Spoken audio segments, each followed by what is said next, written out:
पश्चिम Asia में एक बार फिर युद्ध की आहट तेज हो गई है। अमेरिका और ईरान के बीच बढ़ा तनाव अब पूरे खाड़ी क्षेत्र को अपनी चपेट में लेता हुआ दिखाई दे रहा है। अमेरिकी सेना पर ईरानी मिसाइल हमले की कोशिश, सऊदी अरब के जवाबी एक्शन, हूती विद्रोहियों की धमकी और होर्मुज स्ट्रेट को लेकर बढ़ते टकराव ने क्षेत्र में शांति की उम्मीदों को बड़ा झटका दिया है। क्या है पूरी खबर, देखिए इस रिपोर्ट में। पश्चिम एशिया में कुछ समय से बनी शांति अब टूटती दिखाई दे रही है।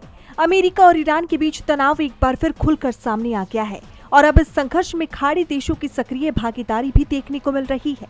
अमेरिकी केंद्रीय कमान यानी सेंटकॉम के मुताबिक 28 जुलाई को ईरान की इस्लामिक रिवोल्यूशनरी गार्ड कॉर्प्स ने पश्चिम एशिया में तैनात अमेरिकी ठिकानों को निशाना बनाते हुए कई बैलिस्टिक मिसाइलें दागी। हालांकि अमेरिकी सेना ने दावा किया कि सभी मिसाइलों को हवा में ही नष्ट कर दिया गया और सभी सैनिक सुरक्षित हैं।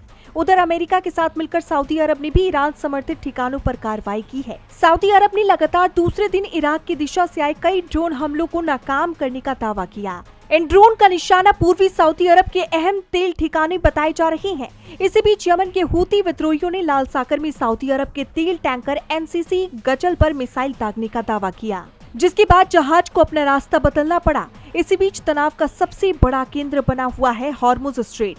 ईरान ने चेतावनी दी है कि अगर उसके फ्रीज फंड का इस्तेमाल हालिया संघर्ष में हुए नुकसान की भरपाई के लिए किया गया तो वो संबंधित देशों और कंपनियों के वाणिज्यिक जहाजों को होर्मुज से गुजरने नहीं देगा। ये बयान अमेरिकी राष्ट्रपति डोनाल्ड ट्रंप की उस टिप्पणी के बाद आया जिसमें उन्होंने कहा था कि भविष्य में जहाजों को होने वाले नुकसान की भरपाई अमेरिकी नियंत्रण वाली ईरानी फंड से की जाएगी। इधर इराक और हूती विद्रोहियों ने अमेरिका और सऊदी अरब की कार्रवाई की निंदा की।